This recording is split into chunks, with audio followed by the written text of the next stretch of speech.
I was given a topic, understanding politics and the Nigeria political environment, the Southeast perspective. And on my own, I came under that topic and said, a conversation with members of the Conference of 2019 Southeast APC House of Assembly candidates. But let me start by thanking you, my brothers and sisters, for finding me worthy to have this conversation with you. I feel not only honored, but privileged to be so chosen to rub minds with the most critical stakeholders in the Southeast APC. And by implication, the foundation in the architectural structure of our party in the Southeast. I would like to congratulate every single one of you for achieving this feat of coming together, speaking with one voice and synergizing with the sole aim of building a stronger APC in the Southeast and improving the well-being of our party members. This is something no other group of candidates has been able to achieve in our zone. Whether you're talking about the governorship candidates, whether you're talking about the senatorial candidates, whether you're talking about the House of Representatives candidates, none of those groups thought it wise and necessary. So I sincerely commend you for this bold initiative, which has made our party, since the end of the election, more relevant and alive. Because it seems what you're doing is the only thing our party is doing in the Southeast. I chose to look at what I'm doing this morning as a conversation, not delivering a paper or engaging in an academic exercise, because I see this event as a true and sincere interaction between brothers and sisters. Nkato munne. Eba ega agwonwani ezioku. So the first question I ask is, what is politics? Among the many descriptions of politics that I know, but I picked the simplest, and a matter of fact, the first meaning of politics you see on the web when you Google or search what is politics. It says, and I quote,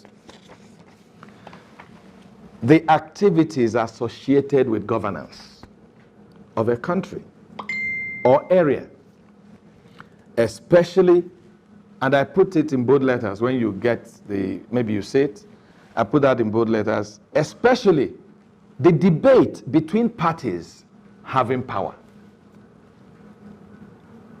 The arguments, I think the things you hear in bars, the things you hear when you go to do your exercise in the market, is a debate, constant debate.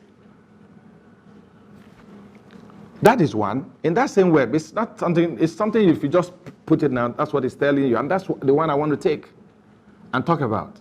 Then the other one, it says activities aimed at improving someone's status or increasing power within an organization.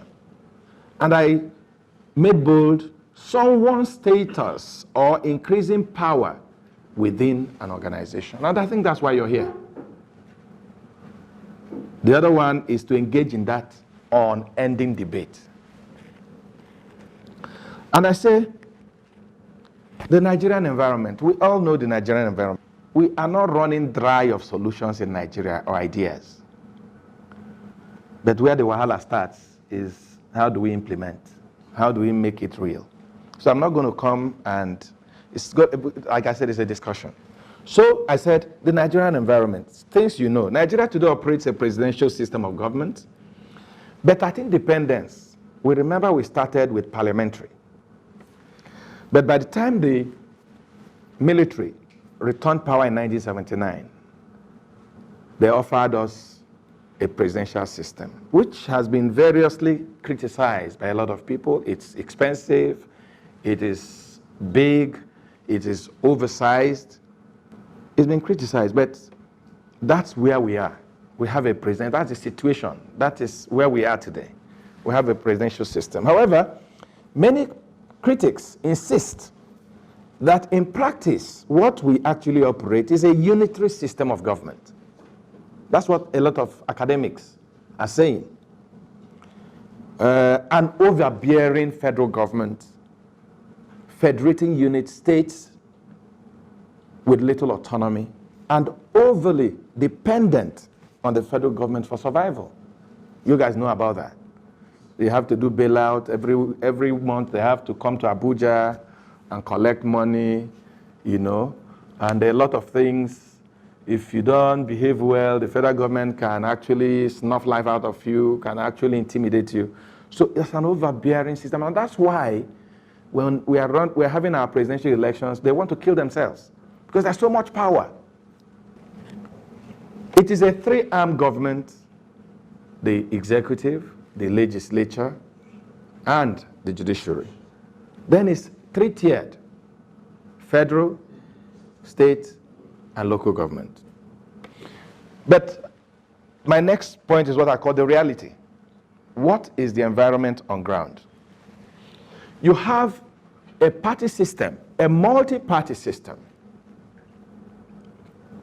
that is everything but ideological, divided along ethnic and religious lines. And I can further add, divided along individual hunger, greed, and other things. The reality on the ground is that we have a one-product reliant economy. Oil. Yes, our government, our present government is doing everything to see if they can diversify, increased agricultural activities, creating a more conducive atmosphere for businesses, you know, to operate. But in the main, in practice, the reality of our situation is that we are a one-product reliant, dependent economy. The other reality is that marginalization is a problem in this political environment. Corruption and impunity everywhere. An environment where ethnicity, tribalism, nepotism plays an important role in our military, in our religion,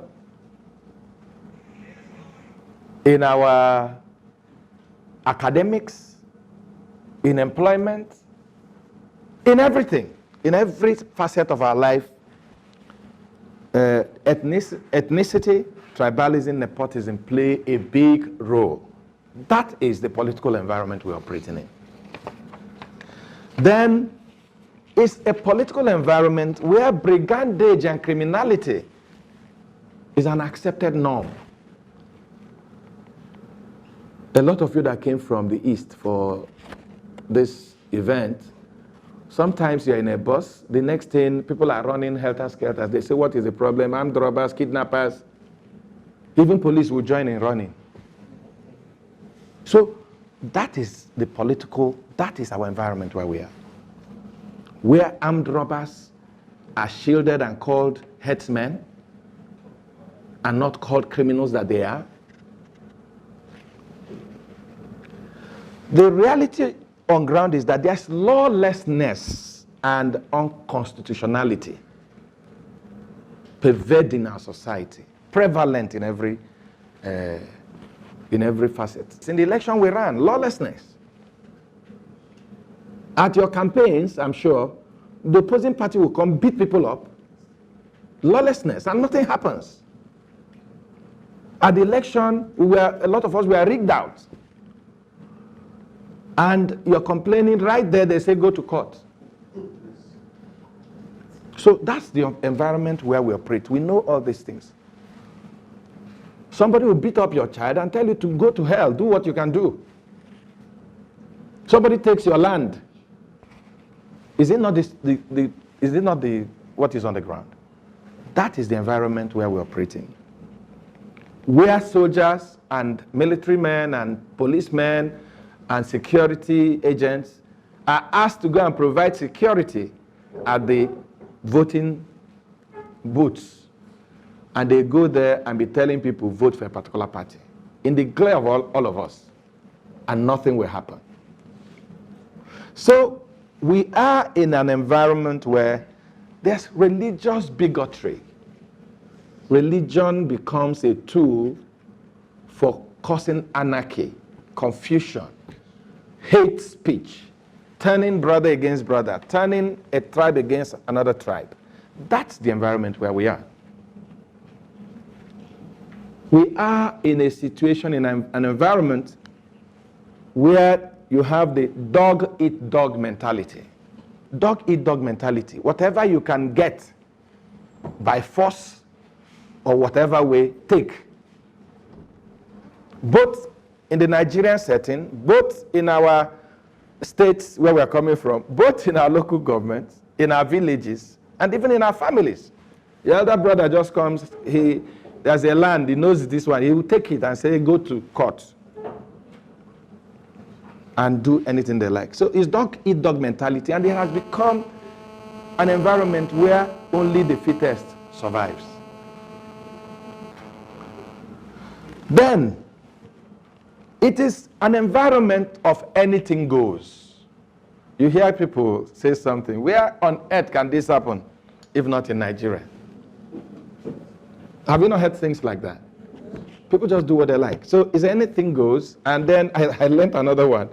Anyhowness. Anyhow, just do it. Look, we can't read this thing. This guy is popular in this place. How do you say, just do it anyhow? The important thing is that we win. Is it, even if we have to, don't go to the village, don't go there. Even our primaries as APC. Why are you wasting your time going to your village? Just let's stay in Enugu and Abakaliki and write it. Not be so. So, we stay in a political environment of quota system and federal character. So your son has 100 in a common entrance or entering the university or whatever. But some other person from another part of the country who scores 50 gets an admission, and your son with 100 does not get. Because of what? Quota system. That is the environment where we operate. Then federal character. They have, say, 50,000 graduates in the Southeast. I'm just saying, I'm not using any particular statistics. First class and all that. And they're taking people for a job, but because Southeast has an allocation in obedience to federal character, allocation of 5. They will take some people that got 3rd class because of federal character and what have you. If the president is appointing ministers, if he has 20 people to appoint from Edo State, for instance, based on merit, he cannot do that because every state has to get a minister. So those are the environments where you and I are operating. And then the killer, an unreliable electoral process.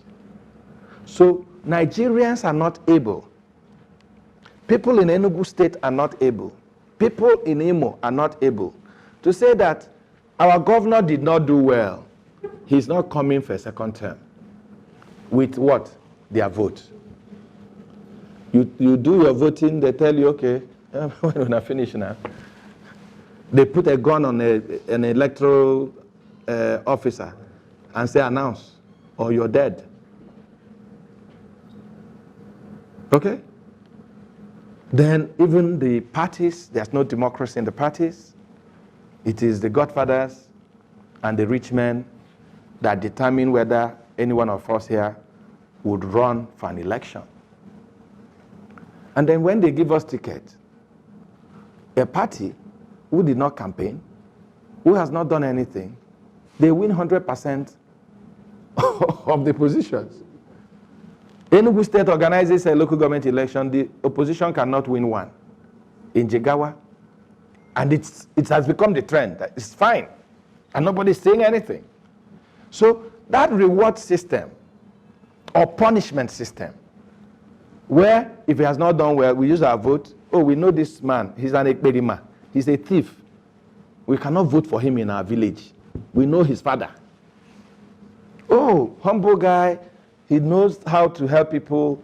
He's very empathic with people, helps. Oh, he will do anything. That's the man we want to put. It will not happen because our electoral process is faulty. If I try to talk about the environment, we'll never live here. It's something we all know, but I just try to look at some of them. But it is very, very important for us as politicians, and especially as APC members, to know these challenges in our environment. If you don't understand it, if we don't understand it, we will never make any progress. It's a general challenge. If you don't have a godfather, if you're not worshiping in the temple of one Hausa man, Fulani man, or whichever man, or one big man in Lagos, and all that, you will not get anything. That is the environment. But then I now came down and said, challenges for the Southeast. Which ones are specific to us as Southeast? Number one is lack of leadership.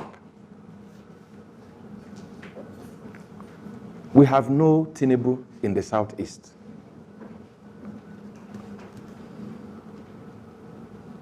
We have nobody who in the Southeast will sacrifice anything for the well-being of other Southeasterners. If you bring it to our party, the APC, and I'll ask all of you here, how many of the big men, how many of the ogas, how many of the godfathers assisted any one of you during the election in terms of money or otherwise?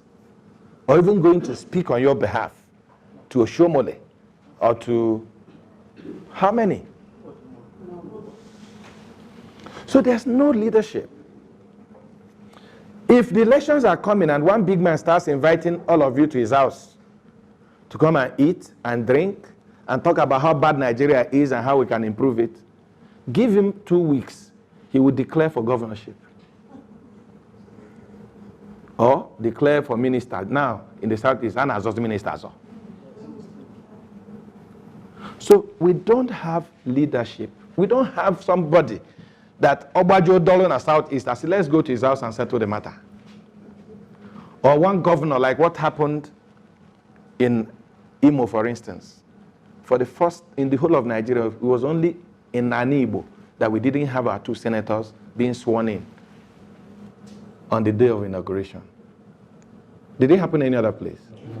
If we had a leader, when Okorocha and all them were doing, he would have brought them together. Listen, you guys saw what happened a few days ago with the, are you hearing anything about Sanusi and Ganduje again? No. They have gone into their house and sorted the matter out. Who can do it for us in Southeast? We don't have leaders. We have billionaires. Some of them are my friends. And in my small way, I tell them, what are you using your money to do? What relevance? It's just yourself.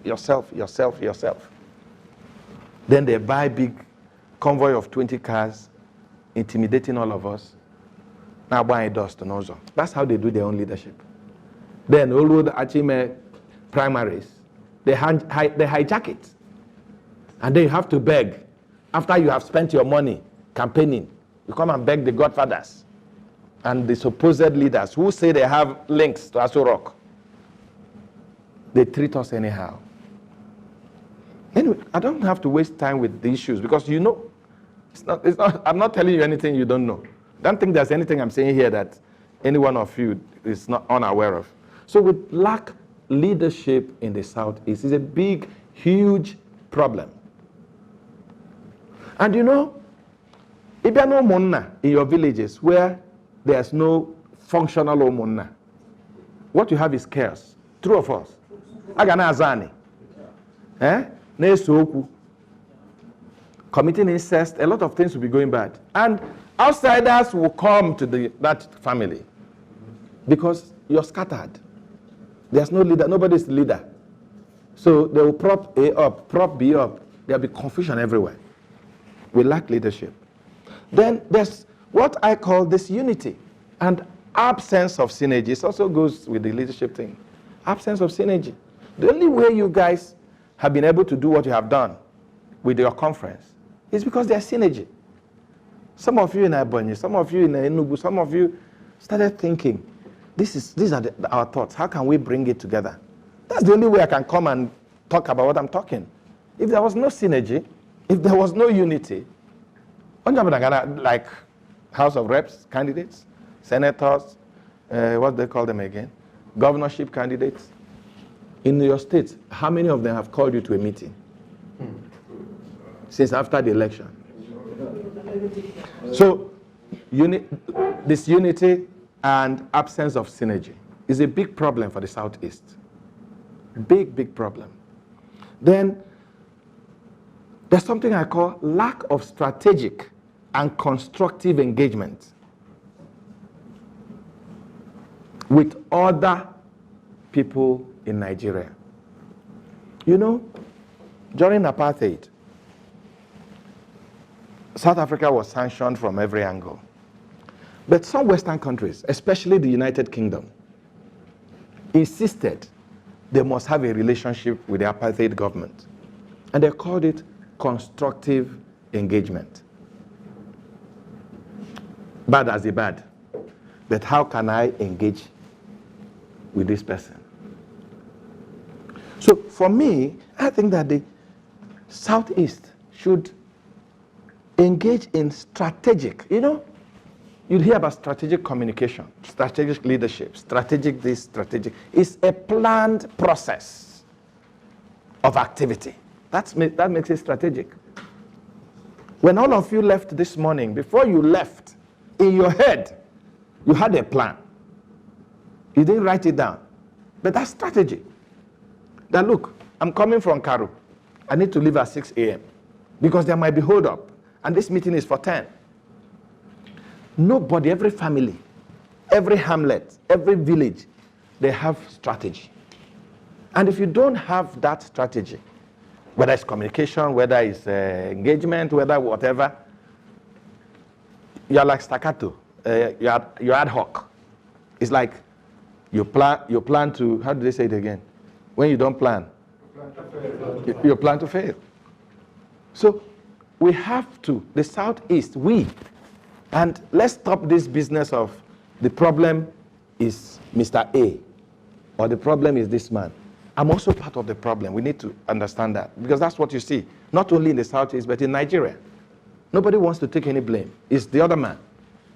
So we, as a people, we need to be strategic. We need to be constructive in our engagement with the Southeast. And as I move on, you know why we need to do that. Okay? The other one I've said is a challenge of the Southeast is greed. I used to work with Sullivan Chime when he was governor. And I discovered that all these socio-cultural organizations in Igbo land, maybe that's what I should use. Let me not mention any particular organization. They come to Enugu. They are loitering in government house because they want them to go and give them accommodation in Nike Lake, provide them a vehicle, and then give them, the other arrangement. And these are rich men. These are men we started hearing about when we were little children. It's not that they don't have money, it's greed. They keep for until there's no space, they will carry an extra bag. I don't think it's hunger. Some people will say, oh, maybe because they've been out of government for a long time. So I think it's greed. It's not hunger. It's greed. So it's a big problem in Igbo. And that is why when anything happens, the people say, oh, Igbo, give them money. I've not called anybody greedy, but I'm just saying that it's greed that makes us, you see, in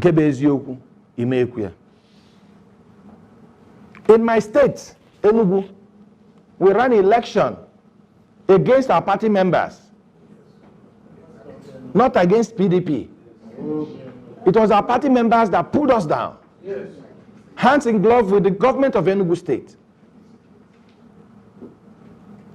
So what do you call it? And some of them are very big men. The money they brought for us to run election for the national offices, they woke up and shared it among people that are not known to our party. They say they're factions. At the end of the day, candidates didn't have any money to do anything. I don't know if it happened in other states. Yes. Is it not greed and wickedness? Okay. So another one is what I call lack of a defined common agenda. Bundibo. You know, the Yoruba is becoming relevant. Relevant. That's the word I was looking for. They planned it. Do you know? Led by this great Nigerian politician called Tinubu. They planned it. Tinubu started. And that's why when you look at all these things I'm talking about, none is in isolation.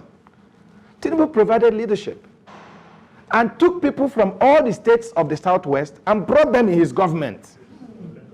Made them commissioners, this, that, empowered them, gave them a profile. And they also had money.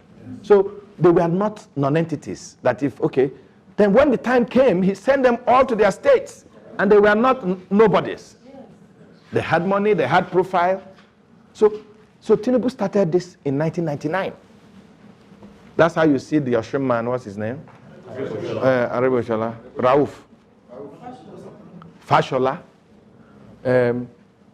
Even Daniels. Even Daniels.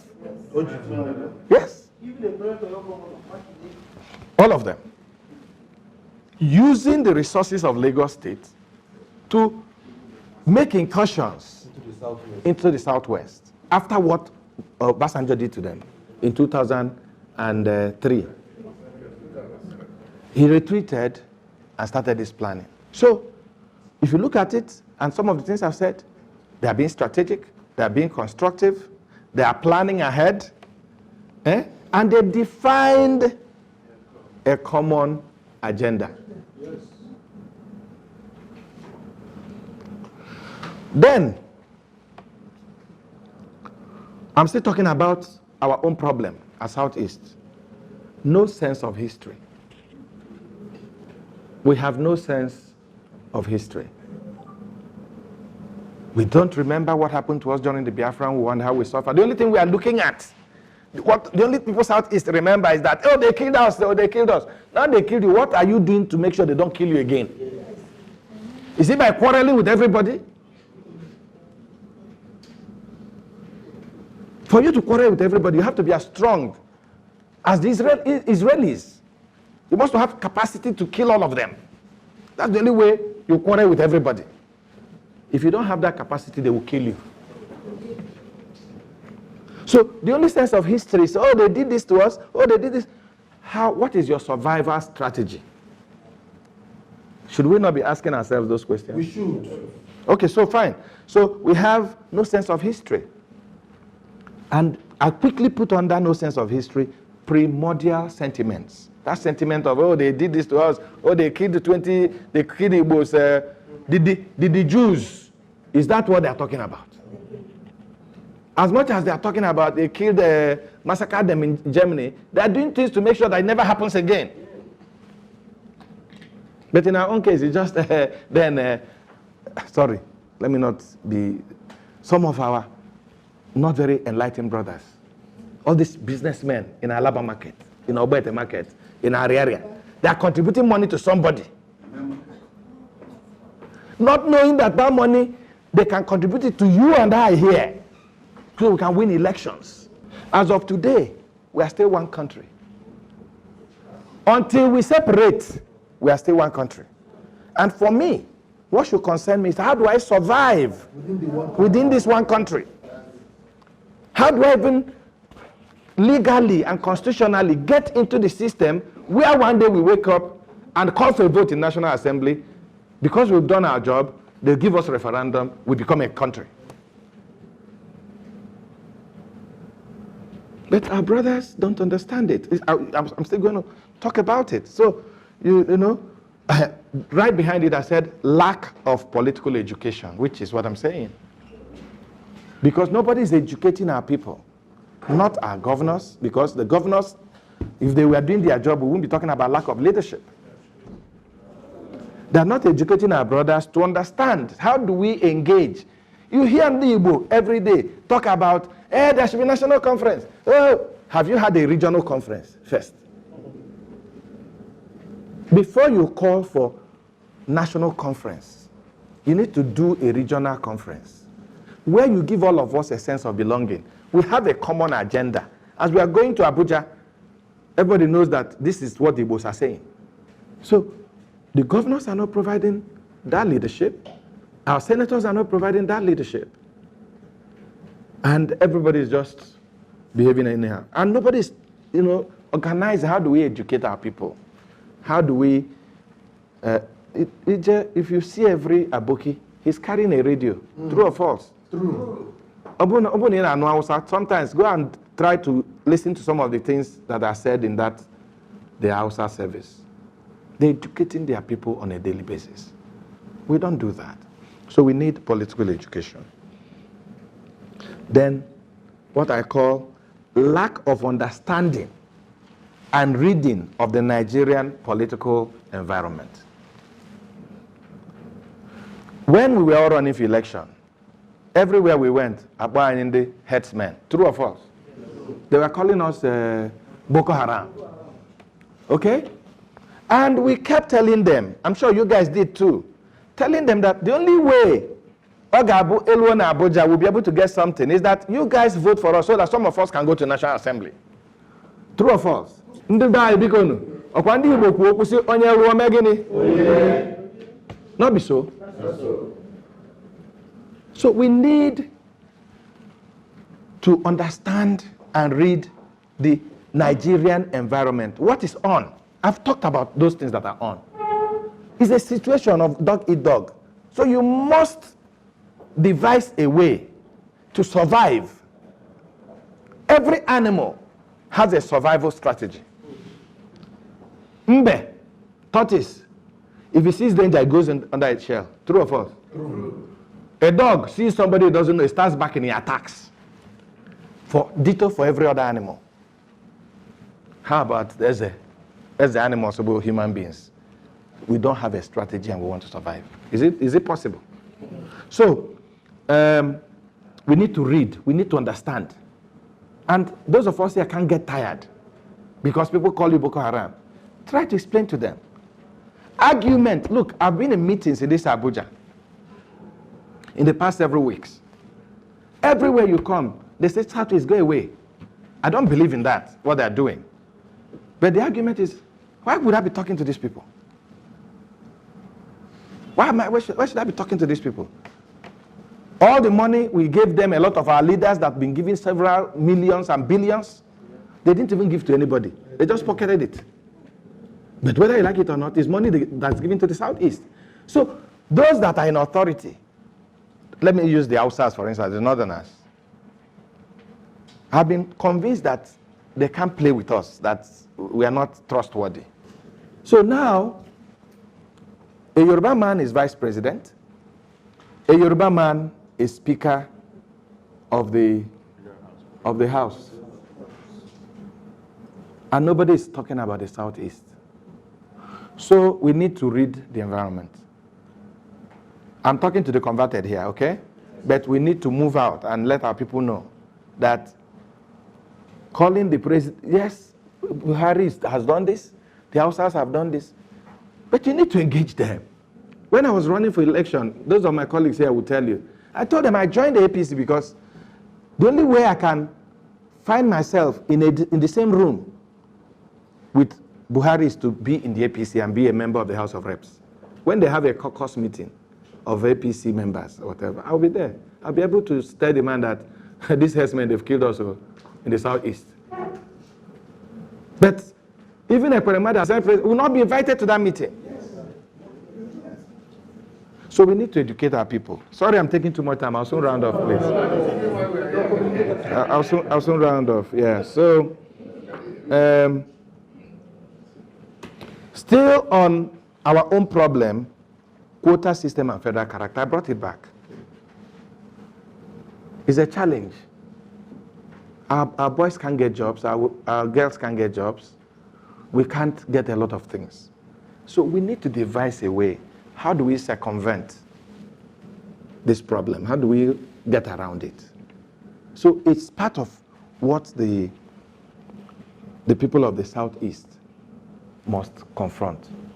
Not by, like I said, fighting everybody. Start having relationships. Huh? I don't see, outside all Jews or Carlo probably, I don't see many Igbo leaders going to Yoruba people, the Yoruba people coming to their house, going to Hausa, and like you go to government houses, like let me say, like my governor in Enugu should be able to invite these guys, exchange things with them, develop relationships, governor in Abia, and all that. Because it's a confidence building thing. They know you're interested in them, even though you may have another agenda. Okay? So we need to look at how do we confront these challenges like this quota system. Then, marginalization, that's what we talk about every day. It's a big problem. The Southeasterners feel that we have been marginalized. And sometimes I put a big question mark to it by asking, under Jonathan's government, the Southeast held all the positions. Yes. All. What did they do? We were secretary to government. We were minister for finance.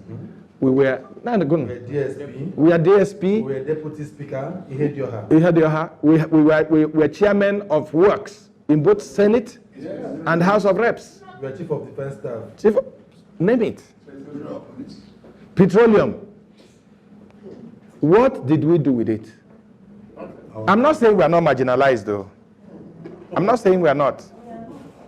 But there was an argument not too long ago with some of my Hausa friends, and they said, what happened in that period of Jonathan has never happened for any tribe in the history of Nigeria. The only other tribe it happened for was the Igbos in 1960, when the independence came. We were everywhere. We were everything in Nigeria. I hope you guys know. Yes. No, go and check. We were everything, head of service, this one, speaker of this one, president, this, we were there. So, we need to be sure that are we marginalized.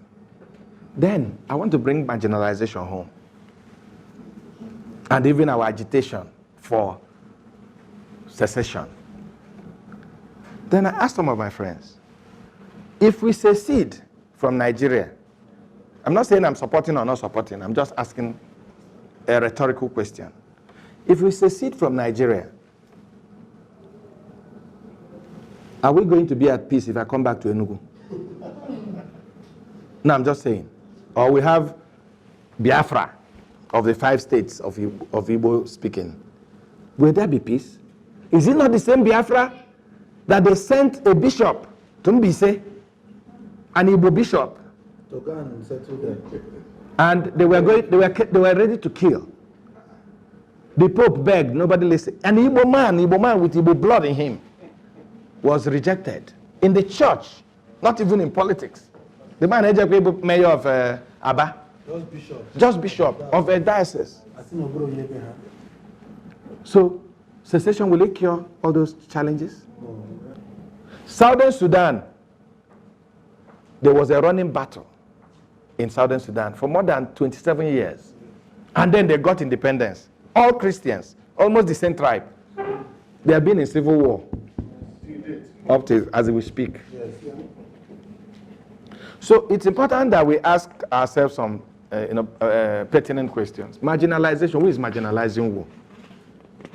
Our states where our governors, the least, and I want to be challenged, the least any governor in the Southeast is getting a security vote every month is 200 million. But I don't think there's anybody that's still collecting 200. 600 million. I'm just saying, 200 million times 12. Is it not 2.4 billion or so? Yes, 2.4 billion. Eh? Yes, you're correct. Okay. So, who is marginalized? What have they done with it? So since they are marginalizing us, but they give us money. So money come into our states, into the Southeast. Eh? What are they doing with it? So let's look at marginalization again, and we need to talk to our people. The other thing that we have is infrastructural deficit. True? Ndi ba any team about it, except that Buhari is helping, doing some magic that was not done. With due respect. Niger Bridge, yes. Our express roads are being looked at again. That nothing happened. Okay? But then, I'll go back to what I talked about synergy. Common purpose. Okay? I will still come down there. So, tell me why, for instance, Enugu will want to do monorail. Abia wants to do monorail. Ebonyi wants to do monorail. I'm just saying, for instance. Oka wants to do monorail. Can you imagine the gains of a monorail? If we do a monorail that is funded by the 5 eastern governors, or government, sorry, let me not individualize it. The monorail moves from boundary Port Harcourt and Imo and comes, passes Aba, continues, comes to Enugu, goes to Ebonyi. Another one goes from that same place, comes to Aba, moves to Owerri, connects Anambra, and comes back to Enugu. Can you imagine the movement? Can you also imagine how much money the company or whoever brought it will be making? Do you know that nobody will use bus or drive their vehicles in the whole of Southeast? Am I making sense? Yes. But that has synergy. The governors and governments and the peoples of these areas have to come together, knowing that they have a peculiar challenge. And I'll tell you why in a moment. Because the next thing here called ethnic dislike and suspicion. When Ezeife became governor, there's a program he called Anambra Come Home or something. Where is Anambra here? But you know that there was this program that Ezeife started that time. Like Come Home, he was going to build something like Balogu Market in Oka, in Anambra, to bring our boys back. I remember one, I don't know whether it was Ezeife so that tried to build an airport in Oba. I don't know who did that. But these are the things that our governments should come together and do. Why can't the 3 governments of our 5 states come and build a market? Something like electronic market. This thing that our boys are doing in this thing. So, we need to do these things because we have this ethnic dislike, whether we like it or not. People are suspecting Igbos because most times we get in those areas, we excel. Yes. So you must have that ethnic jealousy and rivalry. It happens to the people from Israel. It happens to a lot of community, even in the north. It happens to the Fulanese. The other people in the north feel that the Fulanese get everything. Yeah? Yes. So we are being suspected every day. Because of this, we need to think home. There should be a think home philosophy. which can only work with synergy among all our states. So and then I move to what I call the way forward, which is just that I've taken a lot of your time. If not, If not, we would have had a small discussion around it, this last side, which I call the way forward. Please know that I have not looked at all the challenges. There are plenty, but I just looked at the ones that we can talk about. The way forward, which we can also interact among ourselves. I said there needs to be unity, and then unity of purpose. I don't know if you understand what I'm saying here. First of all, there must be a unity among us, the Southeasterners. Then we now develop unity of purpose, where we have a common agenda and all that. We need the emergence of a new leadership in the Southeast, especially in the APC. I tell the Northerners that I have opportunity of talking to. You've given opportunities to men of 80 years, 90 years, 70-something years, blah, blah, blah. They have no other mountain to climb. We have young people. In this room, we have young people. Managing director of one company. He will work his ass off because he still wants to go somewhere. He still wants to go to the Senate. He still wants to go to the House of Representatives. He still wants to be governor. He's an unknown face, an unknown name. There's some of the people that they have made our leaders in the Southeast. They've been governor, senator, minister. They have been everything. So they don't need to impress anybody. Then we need a new crop of leaders who understand some of these challenges we are talking about, and who have some gray matter to address those challenges. Leaders that are not threatened by the emergence of other younger leaders. Leaders that will be mentors, because there's no mentorship in the Southeast. Nobody is mentoring anybody. That's why sometimes you see our ministers, they just walk by themselves. True or false? They don't carry anybody. We have APC ministers. Well, how many of you have been invited by one of the ministers from your state to say, hey, I'm going to UK to do something, come along. No, but what I'm saying, this is how you mentor. This is how you grow other leaders. Just that you're by the side of a minister. The other man wants to talk to you. When you sit down for dinner, they sit by you. Nadia, I've been trying to this minister. You know. Yeah, I mean, you don't need to solve his problem, but just by. Like I'm the House of Reps, for instance, and every day they see me with so, for instance. Sometimes some people want to do something. They will buy drink and give him. Say, you don't like say you and this man close. Oh. That way too, he'll be learning. He will see my friends. Because being a House of Reps member, I break the door. The door is open for me. And then those guys enter. They sit with big men. They sit with big Hausa people. They sit with big Yoruba people. They sit with big Southerners. True or false? True. It's not just that you have brought money and given the person. There's other ways of empowerment.